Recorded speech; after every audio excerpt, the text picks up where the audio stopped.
देश के लोकतंत्र में फिर से एक नई लहर उठी है और इस बार उस लहर के केंद्र में है बहुजन समाज पार्टी की सुप्रीमो मायावती। 9 अक्टूबर 2025 को लखनऊ के मणवर श्री कांशीराम स्मारक मैदान में मायावती ने ऐसी रैली की जिसने पूरे उत्तर प्रदेश की राजनीति को हिला दिया।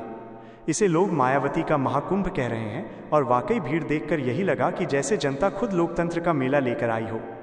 रैली में भीड़ इतनी ज़बरदस्त थी कि मोबाइल नेटवर्क तक बंद पड़ गया, लोगों को मंच तक पहुंचना मुश्किल हो गया और कई जगहों पर भीड़ के जोश में आंखें नम दिखीं।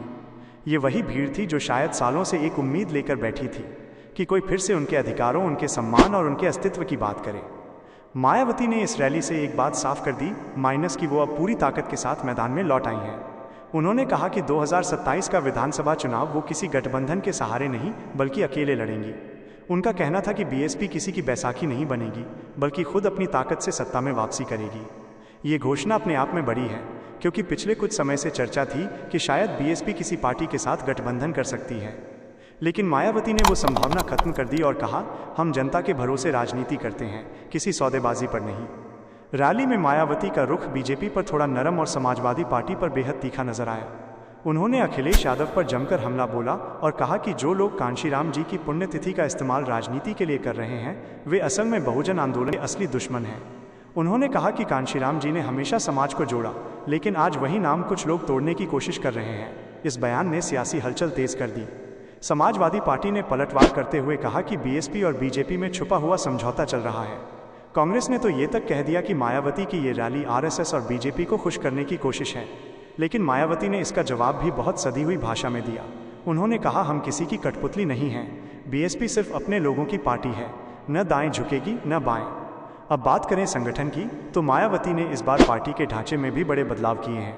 उन्होंने अपने पुराने विश्वस्त अशोक सिद्धार्थ को फिर से पार्टी में वापस लिया है, साथ ही अपने भतीजे आकाश आनंद को बड़ी जिम्मेदारी सौंपी है। अब आकाश आनंद को फील्ड फेस की तरह पेश किया जा रहा है, जो युवाओं के बीच बीएसपी का नया चेहरा बन सकते हैं। पार्टी ने जोन के हिसाब से संगठन को फिर से मजबूत करने की तैयारी कर ली है, यानी हर क्षेत्र में अब एक समर्पित नेतृत्व मौजूद रहेगा जो सीधे जनता से जुड़ेगा। लेकिन ये सब आसान नहीं होगा।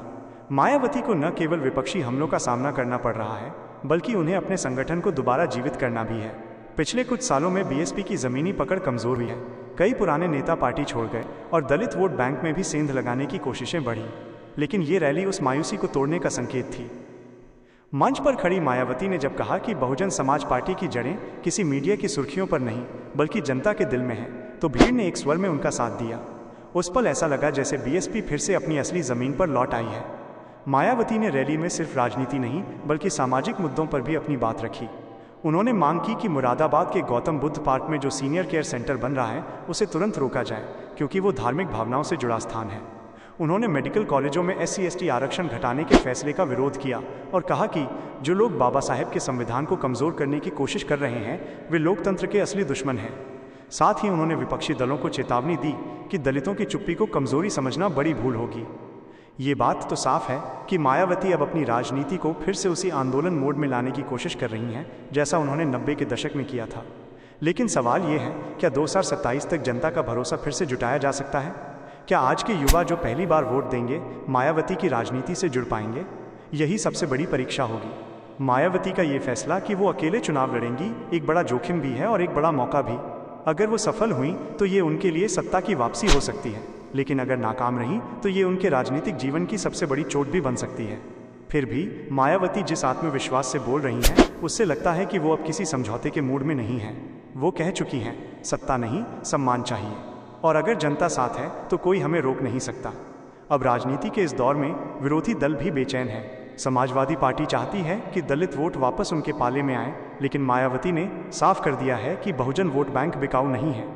कांग्रेस के लिए भी ये एक चुनौती है, क्योंकि अगर मायावती सक्रिय हो जाती हैं तो यूपी में विपक्ष का समीकरण बदल जाएगा।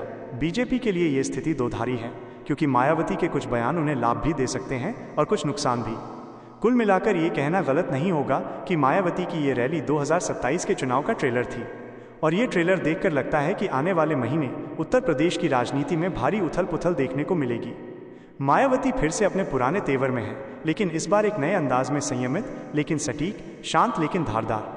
अब आगे का सवाल यही है, क्या आकाश आनंद जनता से सीधे जुड़ पाएंगे और क्या मायावती एक बार फिर उत्तर प्रदेश की सत्ता की कुर्सी तक पहुंचेंगी?